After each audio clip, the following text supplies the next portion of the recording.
နောက်ရှိသေးတယ်ဥကိုကိုလိုက်နဲ့ဒေါ်တီရာဥတို့ကပညာရှင်တွေဖြစ်တယ်သူတို့ကိုယုံကြည်တယ်သူတို့ကဟိုဘာလုပ်မယ်တခါဖြစ်နိုင်လို့ရှိရင်တဲ့အခုဆရာတို့ကပြန်ပြောလိုက်ပါပေါ့နော်ဟိုဂျီနိုဆိုက်အလုတ်ခံရတာကဘာတူလဲခင်ဗျားဆိုလို့ကျင်ကဂျီနိုဆိုက်အလုတ်ခံရတာရခိုင်ပေါ့နော်ခုနကကျွန်တော်ကြားလိုက်တယ်အဲ့ဒါနောက်တစ်ချိန်မှပြောမယ်အဲ့ဒီကျွန်တော်စစ်တွေကရှင်းတဲ့ကိစ္စအဲ့ဒါကိုလေဆရာတို့ကြုံရင်အခုနားထောင်လို့ရှိရင်ပြောပါတဲ့တတိမမိုဂူရီမှာဖလို့ခဏသင်ပေးနေတယ်နော်အဲ့ဒါတော့ကျွန်တော်ရှင်းပြပြီနော်ကဲပြောခိုင်းလိုက်လေဥကုကိုလိုက်ခုနကပြောပါတယ်ဟိုဥကုကိုလိုက်နဲ့ဒေါ်တီရာဦးကပဲဆိုကျွန်တော်အမြင်ဗီဒီယိုမှာပြောထားတာရှိတယ်ဥကုကိုလိုက်နဲ့တီရာဦးတို့နောက်ကျွန်တော်မြန်မာပြည်သူတွေအားလုံးသိတယ်နိုင်ငံတော်သမ္မတနဲ့နိုင်ငံတော်အတိုင်ပင်ခံတို့ကိုကျွန်တော်ဖမ်းပြီးတော့အမှုတွေဘယ်အမှုတွေဖွင့်ရင်ကောင်းမလို့ဆိုတော့ပေးခဲ့တဲ့ပညာရှင်လေအဲ့ဒါဂျီနိုဆိုက်အကျန်းဖက်ပညာရှင်ပဲဆရာပြောတဲ့ဒေါ်တီရာဦးကသူ့ရဲ့ဥပဒေပညာကိုသူဒီမြန်မာပြည်သူကောင်းကျိုးတဲ့မပြုဘူးမြန်မာပြည်သူတွေကိုညှဉ်းပန်းနေစေဖို့ဒီမိုကရေစီနဲ့တက်လာတဲ့သမ္မတနဲ့နိုင်ငံတော်ဒီအတိုင်ပင်ခံတို့ကိုဖမ်းဆီးဖို့အတွက်လုပ်ပေးခဲ့တဲ့ပညာရှင်အဲ့ဒါလူတိုင်းသိတဲ့ဆရာကြီးဒါဥပကိုလိုက်ရလဲနော်ဒီမူခါတော့မှပြောခဲ့တဲ့စကားတွေနော်နိုင်ငံတော်ဟိုဒီအစိုးရရဲ့ကျွန်တော်တို့ဒီအကြံပေးနော်ဆရာတော်တိမတိဘူးအဲ့ဒါ2012ဘာလဲကျွန်တော်နိုင်ငံတကာဘာလဲ International Convention Center မှာအဲ့ဒီဥကုကိုလိုင်ကဒီဇက်တွေခင်းလာတာကျွန်တော်ကောင်းကောင်းသိတယ်ကျွန်တော်မေးတဲ့မေးခွန်းကိုဥကုကိုလိုင်မဖြေနိုင်ဘူးလာဝကညွှန်ချုပ်မဖြေနိုင်ဘူးလာဝကဝင်ကြီးဥခင်ကြီးမဖြေနိုင်ဘူးပြည်ထောင်ဝင်ကြီးဘုရားကြီးကိုမဖြေနိုင်ဘူးမဖြေနိုင်တော့နောက်ဆုံးမလိုရလားတိလားနော်ဆရာတို့စေအုပ်စေရဲ့လာဝကညွှန်ချုပ်ဟောဥပမောင်တဲ့မြန်မာနိုင်ငံမှာတဲ့ကိုလိုနီခေတ်ကလာသွားတာတော့မှန်ပါတယ်ဒါပေမဲ့သူပြန်သွားပြီအဲ့ခေတ်ကမရှိတော့ဘူးလေနော်အဲ့ဒါကိုလည်းဆရာမသိရင်လေ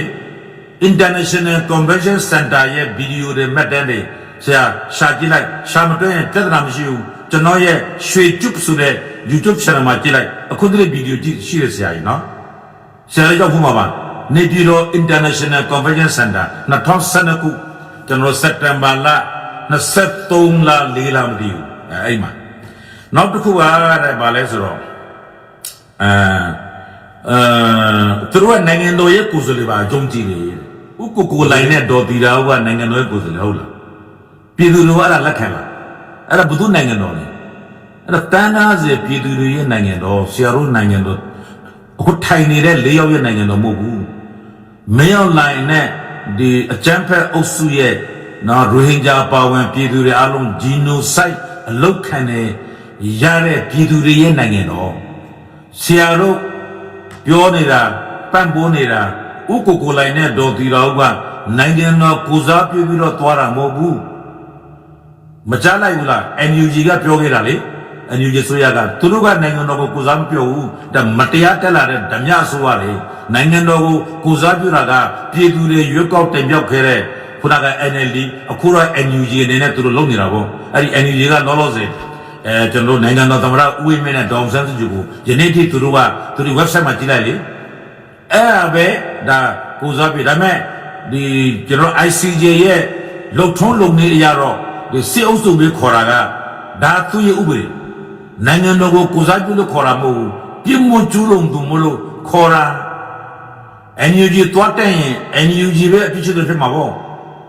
နော်သူတို့ကနိုင်ငံတော်ကိုတွားကာကွယ်တာမဟုတ်ဘူးဥပကလန်တော်တည်တာဥပမင်းအောင်လိုက်နဲ့အဖွဲ့အကြမ်းဖက်အုပ်စုကိုသွားကာကွယ်တာဆရာပြောတော့နိုင်ငံတကာသူတွေဆိုမြန်မာအကြောင်းလည်းသိချာမသိဘူးနော်နိုင်ငံတကာကိုသူတနာမလုပ်ခင်ဆရာမြန်မာပြည်မှာပြည်သူလူထုတွေခံစားရတဲ့ဟန်ယူအရင်လက်လာသုံးနေပါဦးနော်ဆရာနော်ဒါကောင်းသောအကြံပေးတာပါနောက်တစ်ခုကတဲ့ဟိုဖြူနီပြဝါတွေဖြူနီပြဝါတော့ပြောပါတယ်ဆရာအစိမ်းကိုတော့ခြံထားတယ်နော်ဆရာအစိမ်းကိုခြံထားတယ်ဖြူနီပြဝါပြဿနာမဟုတ်ဘူးတဲ့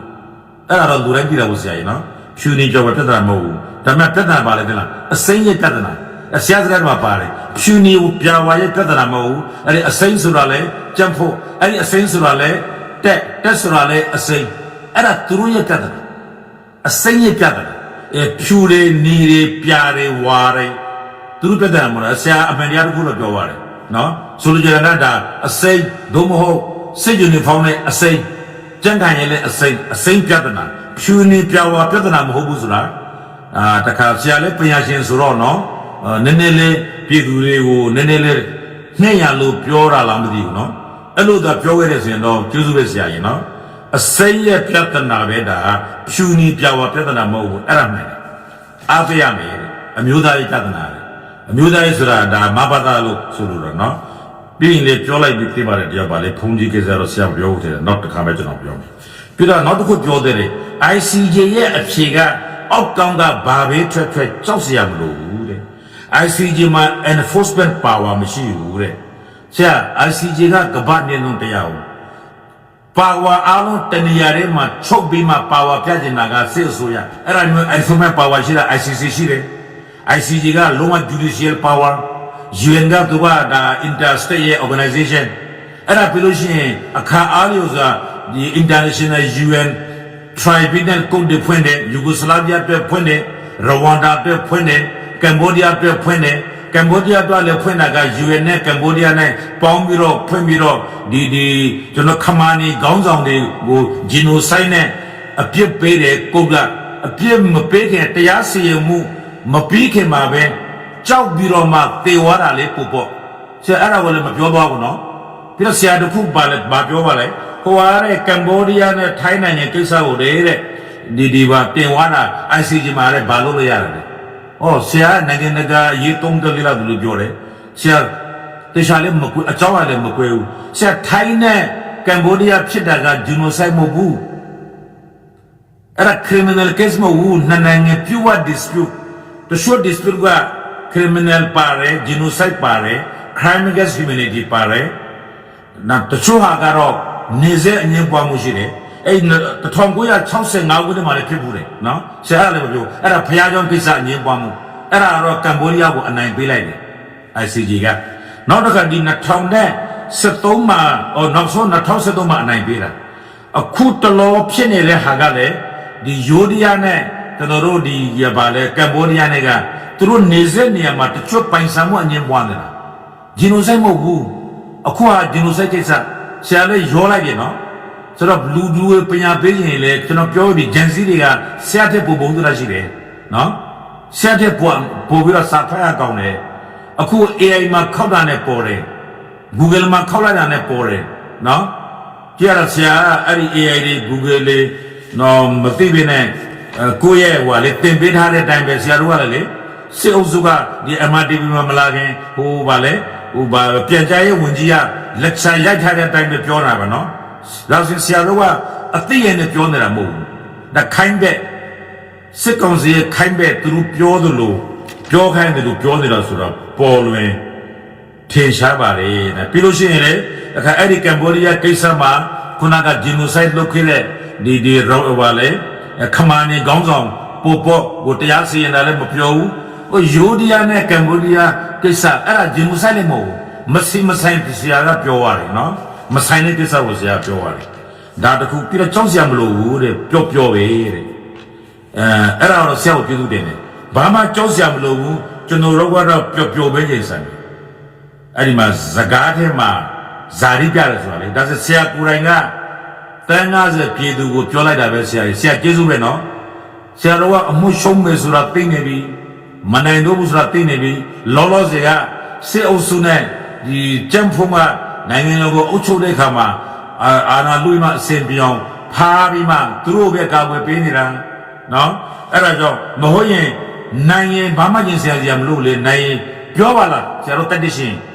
ငါတို့တိကျတယ်ငါပြောတာမှန်တယ်ငါတို့နိုင်မှာပဲ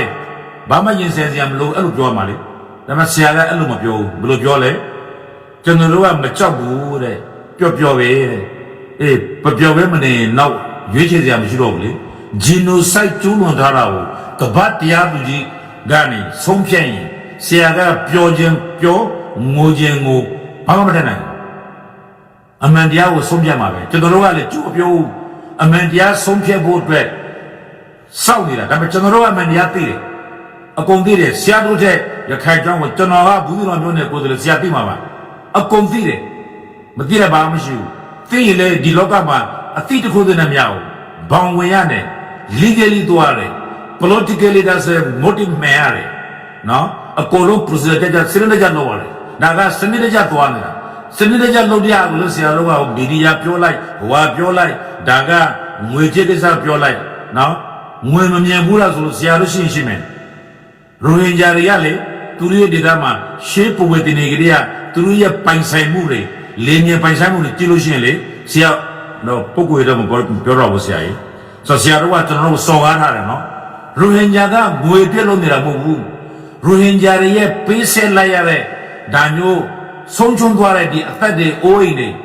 ဒါလည်းရှင်းပြရင်ဒါဂမ်ဘီယာရှင်းတွေကလောရပြောတော့တာဘေးရိုဟင်ဂျာမှကျွန်တော်တို့ရဲ့ပိုင်ဆိုင်မှုတွေရောသေးပေးပါလို့ပြောတာမရှိဘူးဒါပေမဲ့ဥပဒေအကြောင်းများတော့ပေးတဲ့တယ်တရားသဖြင့်ဘာလို့ဆိုတော့သူတို့ရဲ့ပစ္စည်းဥစ္စာတွေအကုန်လုံးကိုဖျက်ဆီးလိုက်တာဟုတ်သူတို့ကိုဒီတိုင်းပဲ reputation လုပ်လို့ရှိရင်သူတို့ဘယ်မှာနေရမှာလဲဆရာတို့ရဲ့ဒီစစ်အုပ်စုစောက်ထားတဲ့ပါလေရဲတိုင်မှာနေရမှာလားဘာလဲ refugee camp ထဲမှာလေပြန်နေရမှာလားမဟုတ်ရင်မေယူမြင့်လေးမျိုးမြင့်ဟိုနဲ့မြင့်အလင်မှာပဲဝါဖောင်းနဲ့နေရမှာလား Come on man you said you are a scholar you are international researcher the bullshit nonsense soနောက်တစ်ခုကပါလဲဆိုတော့အဲ့ဒါကဆရာဝန်ခံလိုက်တာပဲရှုံးမယ်ဆိုတာနော်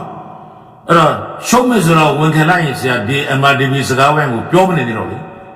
ပြောမနေနဲ့အဲ့ပြည်သူတွေကသိပြီကျွန်တော်သိရင်မြန်မာပြည်ကပြည်သူတွေဂျန်စီတွေကနော်သူတို့ကကျွန်တော်တဲ့မှာပုံညာရင်နေတယ်ကျွန်တော်တို့ကဂျန်စီမဟုတ်ဘူးကျွန်တော်88 generation နည်းနည်းခက်နောက်ကြတယ်ဆရာလည်း88လား88မတိုင်ငယ်လားဥတန်းလားတော့မသိဘူးအခုဂျန်စီတွေကဆရာတဲ့အရင် brain power မြင့်တယ်အဲ့ဒါမျိုးလိန်ကျင်တိုင်းလိန်လို့မရဘူးနော်ဆရာကတွေ့လိုက်ပြီးမှပြောသွားတယ်ကြောက်စရာမရှိဘူးတဲ့ပျော်နဲ့ရင်ဆိုင်လိုက်ရင်ပဲတဲ့နော်ဆိုတော့ကျွန်တော်ပြောချင်တာကခုနကဒီကမ်ဘောဒီးယားကိစ္စပြောပြီးခမာနီကိစ္စပြောပြီးအဲ့တော့ ICJ ကနေနိုင်ငံသားမပြုတ်ဆိုတာသူတိုင်းသိတယ်နော်ဘယ်သူမှလည်းမတောင်းကျွန်တော်တို့ကလည်းနော်စစ်အုပ်စုကနိုင်ငံသားကျွန်တော်တို့တောင်းကြမလို့ဆရာတိဘုကနော်အကန်ဆူရာရခိုင်လူမျိုးတို့ရဲ့အဖမြေဖြစ်တယ်လို့ကျွန်တော်တို့ရဲ့အမိမြေကျွန်တော်တို့ရဲ့ဘိုးဘွားတွေနေခဲ့တယ်အဲ့တော့အစိုးရရခိုင်တွေပြောတဲ့ဟာကိုလည်းဆရာတို့ကတိတ်ယုံမနေနဲ့မဖြစ်တော့ဘူးလို့ကနော်အခုညှက်ထားပြီနောက်တစ်ခုပြောတယ် ICJ ကတရားစီရင်ပြီးဆရာမပြီးဘူး ICJ နဲ့ကက်ရတဲ့ဟိမှရှိတယ်နော် ICC လာအောင်မယ်ယူဂိုစလာဗီးယားမှာလည်း International Criminal Tribunal for Yugoslavia နဲ့လို့ဒီဘော့စနီးယားမွတ်စလင်တွေကို genocide လုပ်ခဲ့တဲ့ဒေါက်တာရာဒါဗန်ကာရာဒက်စ်ကိုဆရာဘာလို့လဲဆရာမသိဘူးလားဘာလို့အဲ့ဒါမပြောလဲပြီးရဝမ်ဒါကကျွန်တော်တို့ genocide လုပ်ခဲ့တဲ့ဝန်ကြီးချုပ်နဲ့ခုန genocide ရဲ့ဒီ architect လို့ပြောတဲ့အဲ့ဒီစစ်ဘီယင်တွေကိုလေကျွန်တော်တို့ဒီ genocide အမှုနဲ့လုပ်ခဲ့တာမတွေ့ဘူးလား genocide အမှုနဲ့ပြစ်ဒဏ်ပေးပေးရတာတခါ genocide တရားစီရင်မှုကိုမရောက်ပဲနဲ့ကြောက်ပြစ်တွေဝါတာပို့ပေါ့ခမာနေကောင်းဆောင်ဆရာတို့ရဲ့စေအုပ်စုခေါင်းဆောင်မရောက်နိုင်ကလေအဲ့လိုgenocide ကနေနောက်ထပ်အဆင့်ဆင့်ဖြစ်လာမရှိသေးတယ်အဲ့ဒါကဂမ်ဘီယာရဲ့ရှင်းနေကအကုန်သူမအားလို့အင်တာဗျူးသူတော့မပြောဖြစ်တာဒါပေမဲ့ကြောက်ပြီးမှတင်မေးထင်းမှမရောက်လိုက်ပါမယ်စိုးဝင်းပါမယ်အောင်မင်းနဲ့ပါမယ်ဆရာလေးပါကောင်းပါမယ်ဘာလို့ဆရာလေးအခုgenocideတရားခံဖြစ်သွားပြီလေဒါရက်စကားတွေပြောတာပါနော်ဟိုကျွန်တော်တို့ဟိုဟာနဲ့စကားပြောရင်တော့ဥပဒေစကားတွေပြောလို့ရှိရင်တော့ဆရာလည်း genocide ကိုလှုံ့ဆော်သူတရားရုံးမှာတရားစီရင်စစ်ကာလမှာတော့မှဆရာအခု genocide ကိုထပ်ပြီးမှလှုံ့ဆော်နေတဲ့အတွက်ဆရာအဖြစ်ကပိုကြီးရဆရာနော်အဲ့ဒါကျွန်တော်ထောက်ပြမှာအဲ့ဒါကကျွန်တော်တက်တဲ့ခင်မှာဘယ်မှာလဲဘယ်မှာဆိုကျွန်တော်ပြောပြမယ်နော်ခုနကျွန်တော်ပြောသလို ICC ပြီးွား ICJ ပြီးွားရင်ထိုင်မနေဘူးသူတို့အမိန့်ချမယ်မလိုက်နိုင်ရင် UN Security Council မှာတည်လို့ရှိရင်တော့စက်ကတာထိမပြောဘူးတော်တော်ပြုံးသွားတယ်ဗါလဲတရုတ်နဲ့ရုရှားကိုအားကိုလို့ဆိုတော့မြန်မာပြည်ကပြည်ပအားကိုပစင်ရုံးဆိုဘာလို့ခုတရုတ်နဲ့ရုရှားကိုအားကိုနေတယ်တရုတ်နဲ့ရုရှားကိုအားကိုရင်တရုတ်နဲ့ရုရှားရဲ့ဆရာကြီးရှိတဲ့ကျွန်တော်နေတဲ့အမေရိကန်ဆိုတာလည်းဆရာတို့သဘောပေါက်ရမယ်နော်အခုဗင်နီဇွဲလားကိစ္စလို့ဆရာတို့သဘောပေါက်ပြီနော်နမူနာလည်းအများကြီးပဲဆိုတော့လှုပ်ချင်တဲ့အခါကျတော့လှုပ်တဲ့အခါကျတော့လုံခြုံရေးကောင်စီနဲ့မတော်ဘူးအဲ့တော့တရုတ်ရဲ့ရုရှားရဲ့ဗီတိုကိုလည်းဆရာတို့ညှော်မနေနဲ့နော်ဆရာတို့အလုပ်သိရင်ဆရာတို့သိတဲ့လူတွေကအများကြီးပဲ နောက်တစ်ခါဒီ ICJ ပြီးသွားလို့ရှိရင်လေ ICC ကို refer လုပ်ကြမလို့ ICC ကလေသူတို့ရဲ့ website ကနေ download လုပ်ပြီးတော့မှဟော ICC ကဒါကိုလုပ်ပြီးတဲ့အတွက်ဒါမင်းအောင်လိုင်းနဲ့စေအုပ်စုအတွက်ဖန်ဝရန်ထုတ်ဖို့အတွက်မဖြစ်မနဲ့ထောမယ်ဆိုတော့ပြောပြီးတော့ ICC ကဥကိုလိုင်းနဲ့ဒေါ်ပြည်တာကိုပြန်မရောက်ခင်တော့မှမင်းအောင်လိုင်းအတွက်ထွက်လာမယ်ဖန်ဝရန်ဒါမထွက်တယ်လို့ကျွန်တော်မပြောသေးတာနော်မထွက်တယ်လို့မပြောသေးတာဥကိုလိုင်းနဲ့ဒေါ်ပြည်တာကိုမဖန်ဘူးဘာသူတို့ကအစိုးရရဲ့ဟိုဟာလေကိုယ်စည်းမဟုတ်စေအုပ်စုရဲ့ကိုယ်စည်းလေကိုယ်စည်းလေသူတို့မှာ immunity ရှိတယ်နော်နိုင်ငံတကာတရားရုံးကအလောက်မရဘူးအဲ့ညမှာ ICC ရှိတယ်နောက်ထပ်လာအောင်မယ် International Criminal Tribunal for Rohingya ဖွဲ့လို့ရတယ်အရင်လွယ်တယ် UN လက်ရှိတာပဲ UN နဲ့ Rohingya နဲ့ပေါင်းမလို့ရတယ်တစ်ချိန်ချင်းမှာနောက်ဆရာတို့ရဲ့ဒီစစ်အုပ်စုကိုကျွန်တော်တို့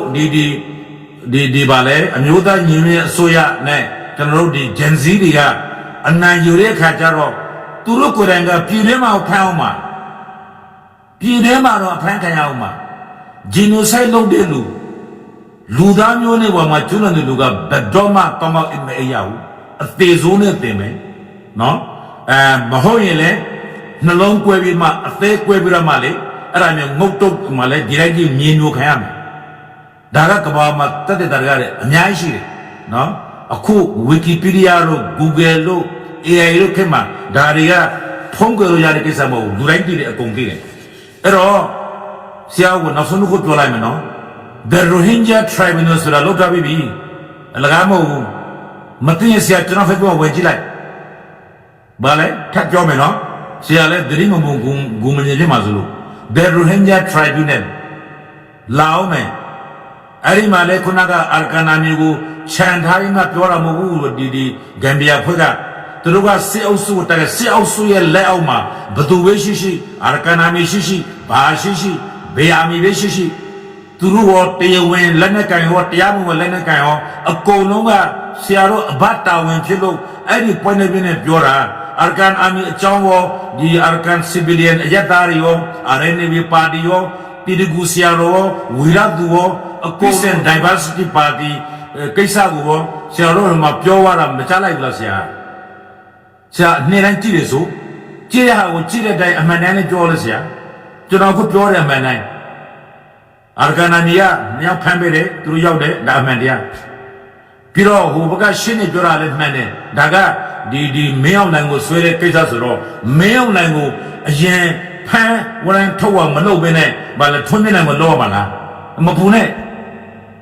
နော်စိတ်မပူနဲ့ဆရာနော်ဟိုထားမလုပ်ပါနဲ့လေဟိုကောင်မလေးပြောသလိုဟိုထားမလုပ်ပါနဲ့ပြောလို့လည်းမရတော့ဘူး